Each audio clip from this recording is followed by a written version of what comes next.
Mississippi, 1955. The air hung heavy with heat and history, thick enough to choke on.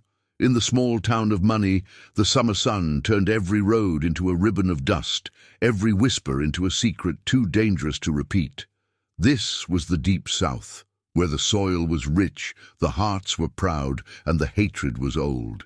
It was here that a 14-year-old black boy named Emmett Till stepped off a train from Chicago, his smile wide and his laughter loud enough to stir the quiet fear that ruled these back roads. He had come to visit family, to fish the muddy river and drink Coca-Cola from glass bottles under a sky that promised freedom, but did not mean it. By day, the town looked harmless. Wooden storefronts, faded signs, and the slow rhythm of gospel songs leaking from the church on Sundays. But when the sun fell, the world changed. Men in white robes stirred from their hiding places, their voices low, their engines loud. The Ku Klux Klan called it order. The colored folks called it survival. Between those two words, Emmett lived his last days of innocence, his laughter a rebellion, his very presence a challenge. The world around him didn't know yet that history was watching. And on one quiet August night, when the moon rose pale over the cotton fields, that history came knocking. What happened next would shake the conscience of a nation. Because sometimes it only takes one teenager, one act of defiance, to force America to look into the mirror it had been avoiding for centuries.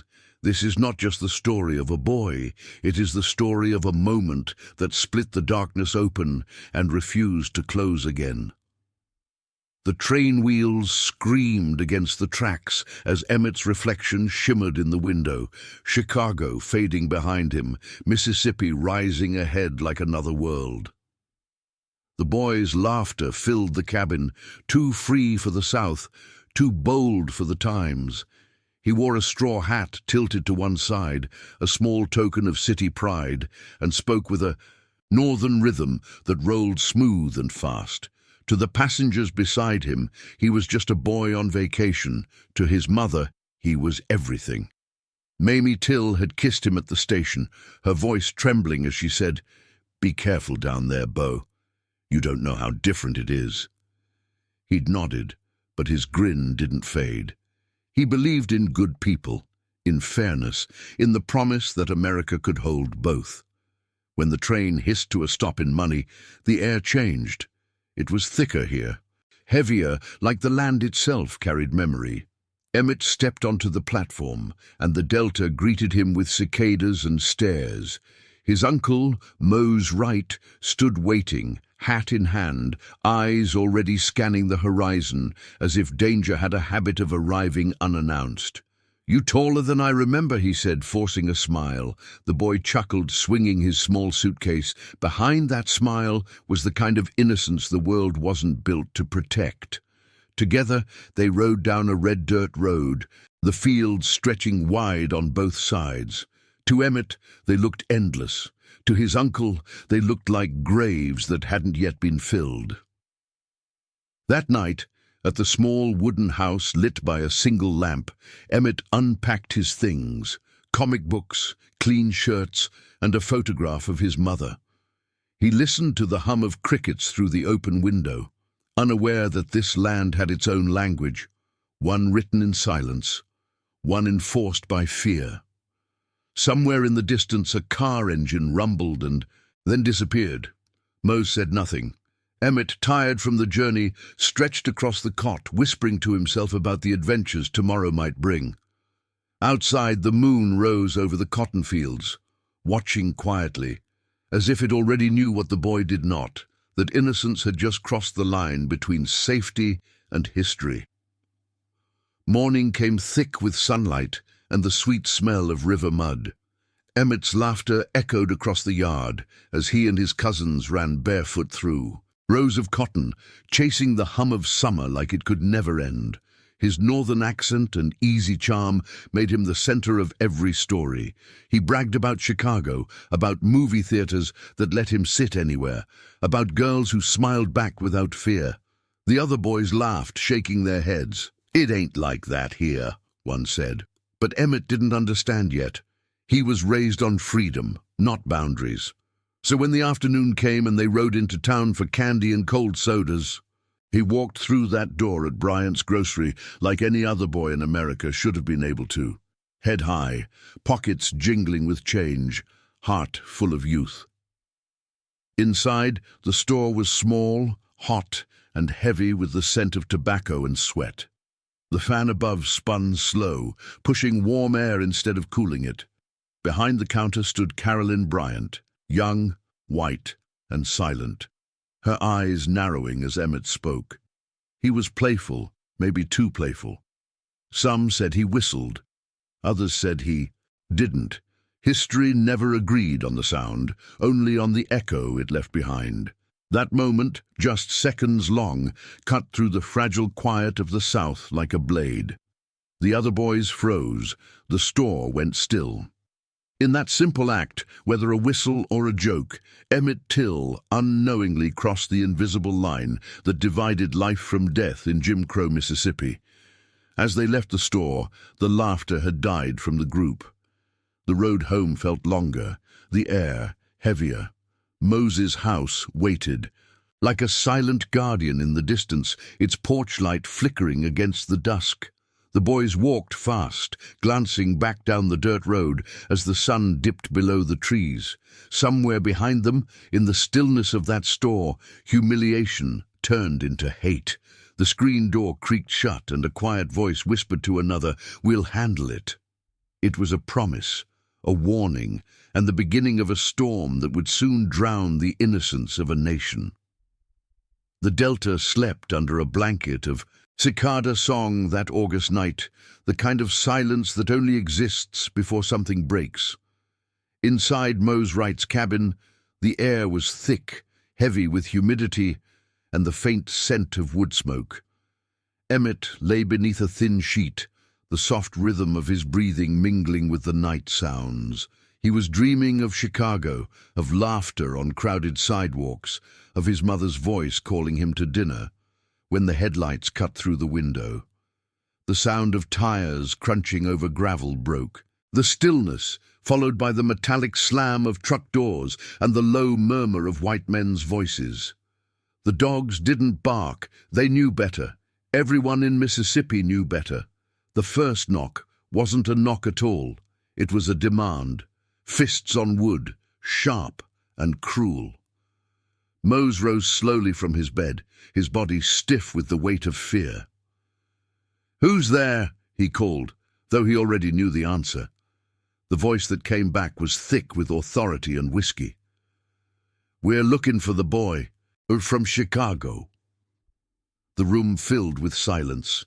Emmett sat up, eyes wide, confusion spreading across his young face.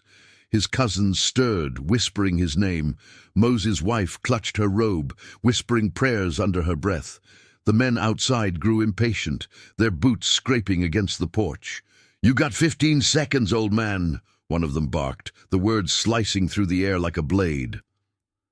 Mose moved to the door and unlatched it with trembling hands. The night poured, in moonlight glinting off gun barrels, the acrid smell of sweat and hate thick as smoke. 2 men stood there, one older, one young, both pale and pitiless. Behind them, a pickup idled, its engine growling like something alive. "That him?" the older man asked, nodding toward the room. Mose hesitated. His eyes found Emmett's, those wide, frightened eyes that didn't yet understand how quickly a human face could turn from curiosity to cruelty. He wanted to lie.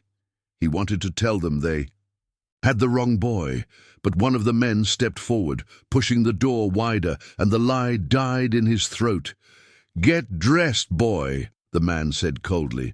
"You got business to settle." Emmett's hands shook as he reached for his clothes, his breath short and sharp. His aunt tried to cling to him, but the men tore her away. The screen door banged open, and just like that, the boy was gone. Swallowed by the night, by the sound of the engine, by the silence that followed. For a long time, the house didn't move. The headlights faded, leaving only the hum of insects and the distant echo of a truck disappearing into the darkness. Mose stood frozen, staring at the open door, the night air pressing cold against his skin. He knew what had just happened, even if his mind refused to name it. In the corner, Emmett's suitcase still sat open, one comic book lying face down beside the bed. The picture on its cover showed a hero standing tall against an army of monsters. The irony burned like fire.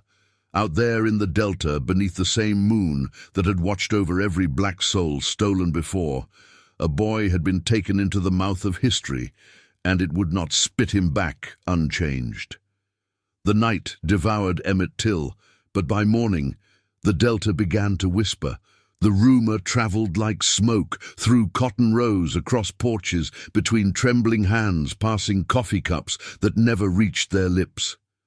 "They took that Chicago boy," someone murmured. Bryant and Milam, names spoken in fear, in fury, in the resigned cadence of people who'd seen this story before. But this time, the whisper didn't end there. Mose Wright stood before the sheriff, his hat in his hand, his voice quivering, not with weakness, but with the weight of truth. "They came to my house," he said. "They took my nephew." The sheriff shifted uncomfortably, glancing toward the door. His silence said more than his words ever could. Out here, justice wore the same boots as the men who burned crosses. For 3 days, the river ran slow and deceitful, its surface calm, its depths unholy. Men dragged the muddy waters near the Tallahatchie, their poles probing through silt and memory. The August sun blazed overhead, unrelenting, as if to bear witness. On the 3rd day, a boy fishing downstream saw something caught among the reeds. It wasn't a fish. It was the end of innocence. The swollen body surfaced with a cotton gin fan tied to its neck by barbed wire. The face so disfigured it barely seemed human. But the ring on his finger, the one engraved with his father's initials, spoke the truth that the world tried to drown. Emmett Till had been found, and the river, long fed by the tears of the enslaved, refused to keep this secret. When word reached Mamie Till in Chicago, her knees buckled and her cry broke through the city like thunder. She could have buried him quietly. She could have folded her grief into silence, as so many mothers before her had been forced to do. But she didn't. She made a decision that would change the course of history. Let the world see what they did to my boy. Her voice, raw with pain and fury, carried farther than any sermon, louder than any protest. In that moment, her sorrow became a weapon, not of vengeance, but of truth.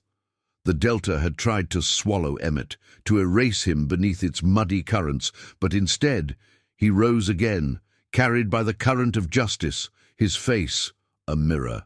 The nation could no longer look away from. The train from Mississippi to Chicago carried more than a body. It carried a nation's conscience sealed in pine. When the casket arrived, the porters bowed their heads in silence, their eyes wet, their hands trembling as they moved the box draped in grief. Mamie Till stood at the station, her black dress fluttering in the warm wind, her face carved from sorrow and steel. The crowd parted around her like a tide, knowing instinctively they were standing before something larger than tragedy. They were witnessing a mother becoming history. She reached out, fingers trembling against the wood, and whispered, "You're home now, Beau." But she didn't weep long. Her pain had already turned into something sharper, something holy.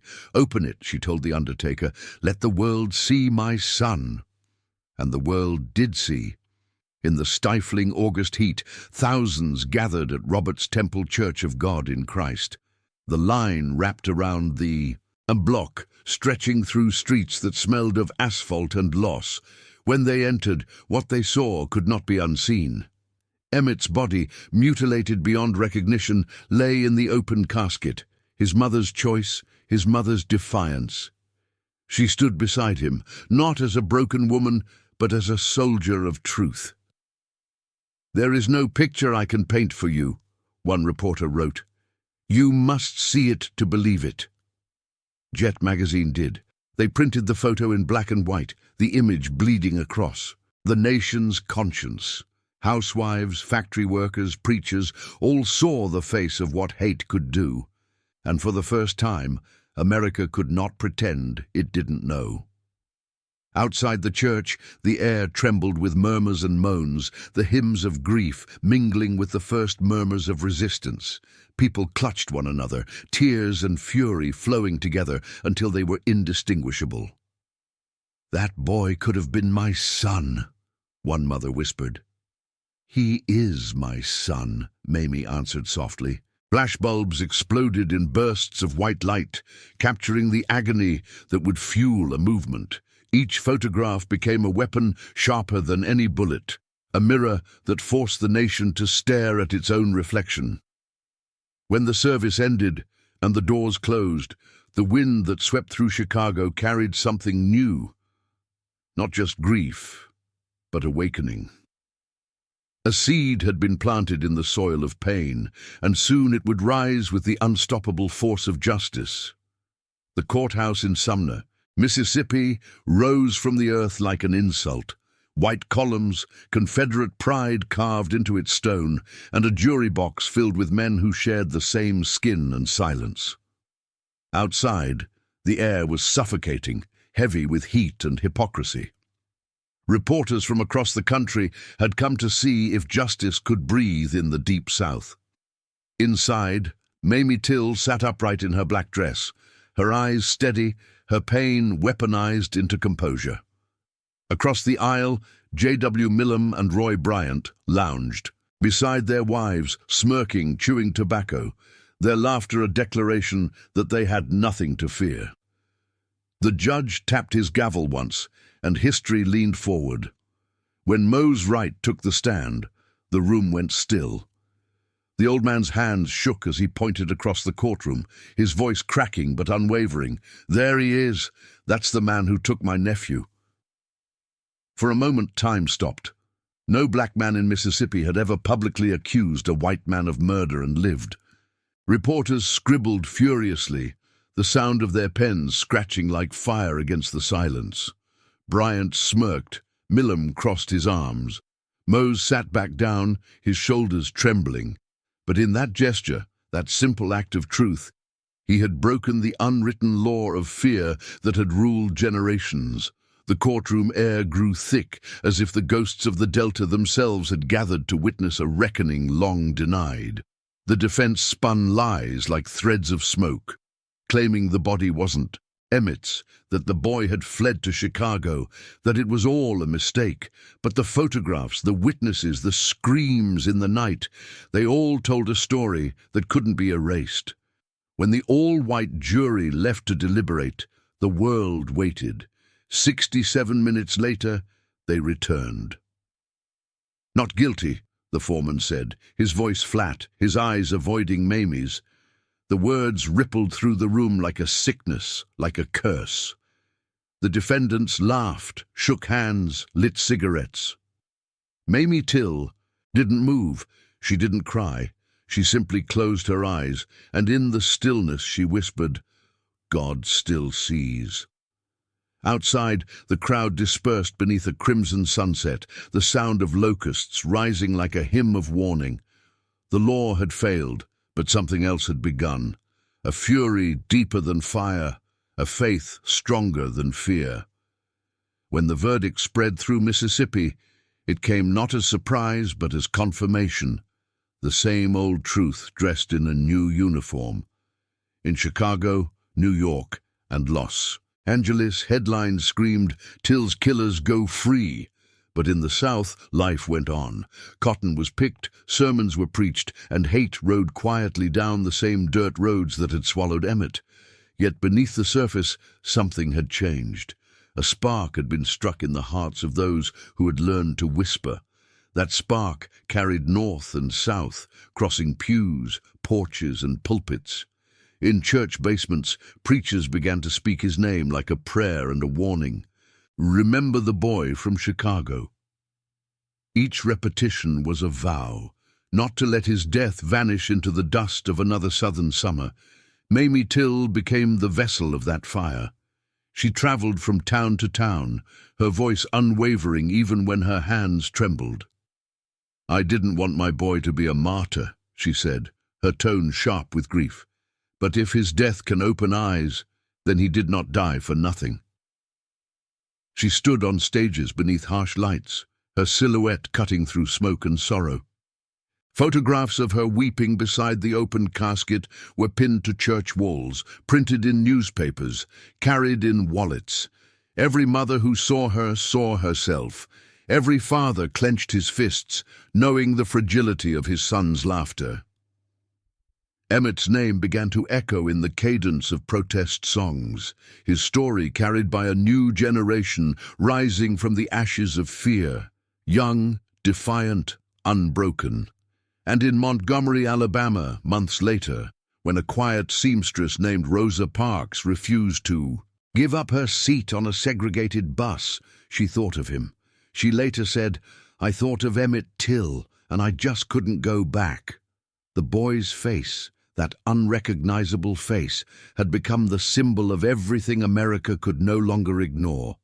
His mother's decision to show the truth had turned mourning into movement. Across the nation, black children walked taller, black men spoke louder, and black women prayed harder. What began as a tragedy in a Delta cabin had become a revolution that would shake the earth. The fire that took a child had somehow lit the way forward.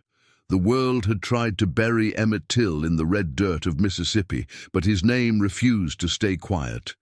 Like the sound of a drum carried on the wind, it rolled through cities and countrysides, breaking through walls built on denial.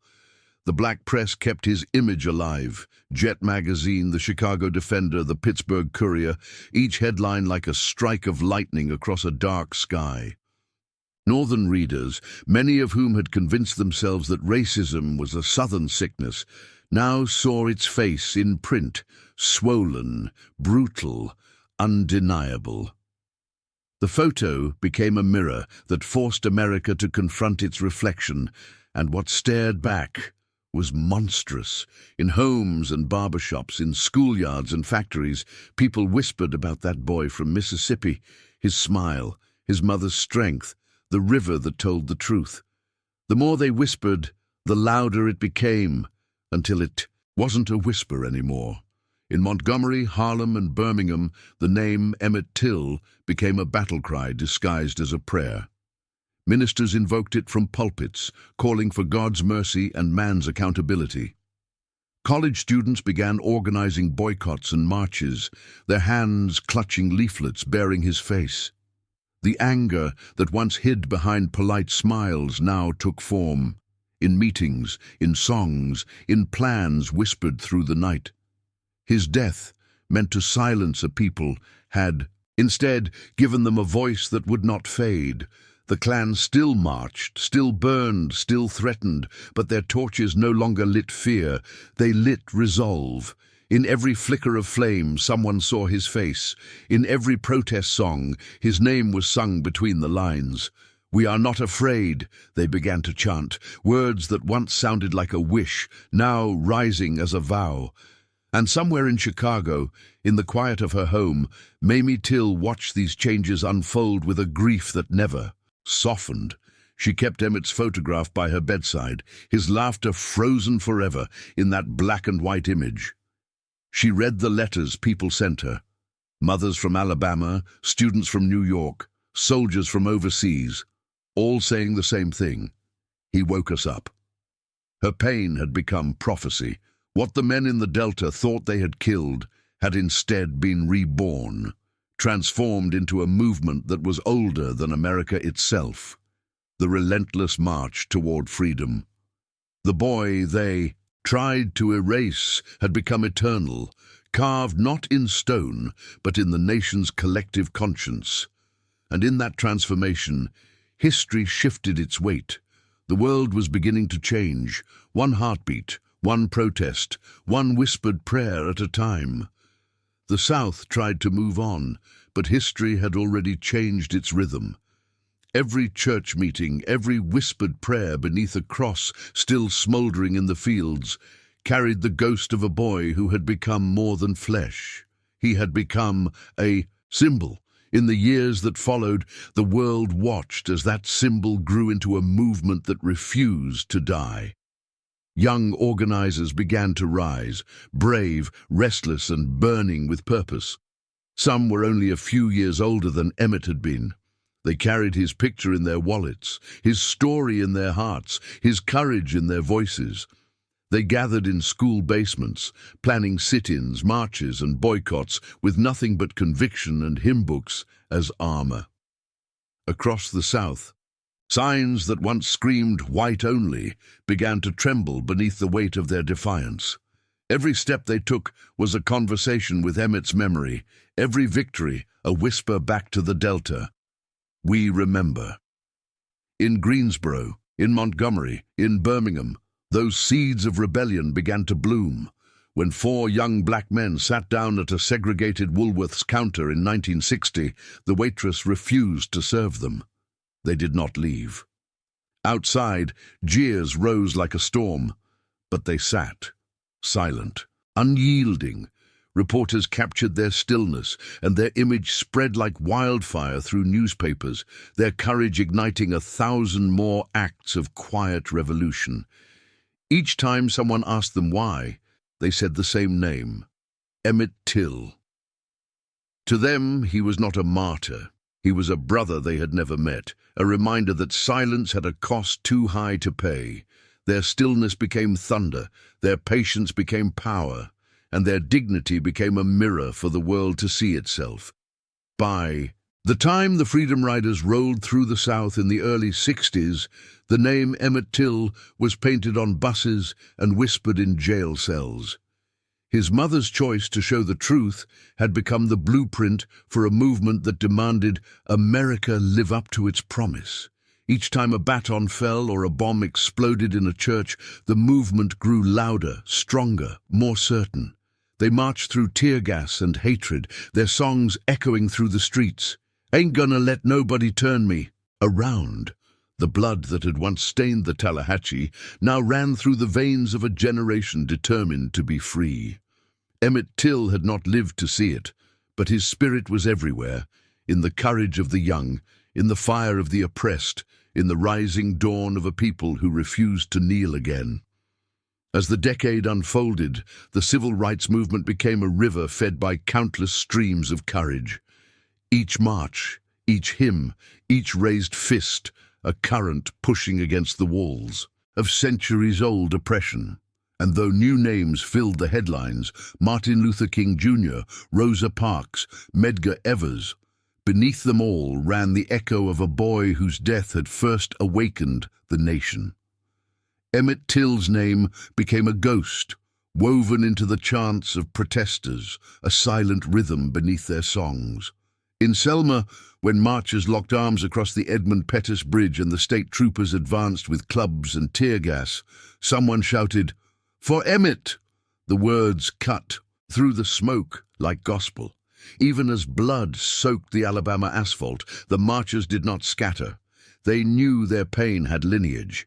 They carried his memory as a shield. In Washington, D.C., when hundreds of thousands gathered beneath the marble gaze of Lincoln, the summer air shimmered with expectation. Dr. King stood before them, his voice thunder and balm all at once. "I have a dream," he began. But hidden in those words was the shadow of a boy from Mississippi whose broken body had cracked open the heart of America. King's dream was not born in the pulpit, but in the open coffin of a child whose mother refused to look away. The crowd roared, hands lifted toward the sky, tears shining in the noon sun. Somewhere in that multitude, a woman wept quietly, Mamie Till, standing among strangers who all knew her son's name but not his laughter. She listened to the dream he had inspired, and for a moment, the pain in her chest became something almost holy. The Shi'a years rolled forward, bringing victories and losses. The Civil Rights Act, the Voting Rights Act, the assassinations of those who dared to lead. But through every triumph and tragedy, Emmett's spirit lingered, not as a wound, but as a warning. His photograph remained on protest banners, his name etched into the speeches of those who followed. For every church bombed, for every child beaten on the road to school, people remembered the boy who had faced the darkness and, through his mother's courage, lit a path through it. In a way, Emmett Till had never left that dusty Delta road. He had simply walked ahead of his people, clearing a way they would someday follow. His voice was now the chorus of a nation learning, slowly, painfully, to speak truth in the face of power. Decades passed, and the Delta changed its clothes, but not its heart. The cotton fields grew quieter, the small towns slower, but the ghosts remained, whispering through the tall grass, hiding in the bends of the river that once held a child's body. New generations grew up hearing his story like scripture, their grandmothers' voices trembling with both rage and reverence. In schools, his photograph hung beside the heroes of the movement, his story retold by teachers who still struggled to find words for the cruelty that birthed it. Yet, for all the memorials, for all the speeches and the songs, America still trembled at his name. Because remembering Emmett Till meant remembering itself, the parts it wanted to forget, the sins it tried to bury. Each time the news flashed another unarmed black life taken, his story returned, not as history but as prophecy fulfilled. In the 21st century, when the video of George Floyd's final breath spread across the world, Mamie's echo rose again from history's depths. Let the world see what they did. The same plea, reborn through cell phone screens and digital witnesses, forced the nation once more to confront its reflection.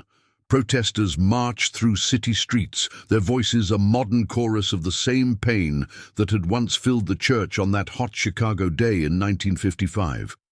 Among the signs lifted into the summer air, one bore a photograph in black and white. Emmett's face beside Floyd's, two eras meeting in one demand: justice. His name, spoken by children who weren't alive when his story began, became the bridge between past and present, proof that time cannot heal what truth refuses to forget. And in the town of Greenwood, Mississippi, where the trial had once mocked justice, a memorial was finally raised, a gleaming steel marker set in the same soil that had once hidden his screams. People gathered in silence, some weeping, some singing softly, as if the air itself demanded reverence. The river nearby murmured its old confession, carrying the reflection of sunlight instead of sorrow. An old man, who had been a child when they took Emmett, placed his hand on the marker and whispered, "We kept your story alive, son." And in that moment the circle closed, not in peace, but in persistence. The boy they killed had become a voice that history could not drown, a light that refused to go out. Some stories fade when the witnesses die, when time turns memory into myth, but not this one. Emmett Till's story endures because it was never just his. It was the story of every mother who has buried her son under a sky that should have protected him. It was the story of every voice silenced for daring to exist, every prayer whispered into the dark with no promise of daylight. Yet somehow, daylight came. It came in the form of marches and movements, of songs and sermons, of generations who refused to forget. The boy, who once smiled too bright for Mississippi, became a constellation, guiding a people through every storm that followed. His laughter, stolen but not silenced, lives in the defiant chants of crowds, in the boldness of children, who now walk where he once could not. His death did not end his life. It multiplied it, through courage, through protest, through love that refused to yield. In 2022, the Emmett Till Anti-Lynching Act was signed into law, a century after such crimes had been committed without consequence. The ink on that paper carried the weight of 4,000 souls and one boy's face that refused to vanish. In the White House that day, as the president spoke his name, the air felt different. Heavy, reverent, electric. Mamie's dream had finally touched the edge of justice. Though she had long been gone, her words lingered like a hymn. My son's life showed the world what hate looks like. Maybe now it will see what love can do. Outside, the spring wind moved through the cherry blossoms like a soft applause, as if the ancestors themselves were breathing again. And down in the delta, the river still runs. Its waters no longer murky with denial, but shimmering with memory. Each ripple carries a name, a prayer, a promise. Children fish along its banks now, laughing the way Emmett once did, their voices echoing across the fields that once trembled in silence. The world is far from healed, but it remembers, and in remembrance lies resistance. The boy who was taken became a bridge, and the bridge became a road. Each step forward is his. Each breath of freedom carries his name. And somewhere between earth and eternity, that boy from Chicago still smiles, not because justice has arrived, but because the world at last has learned to see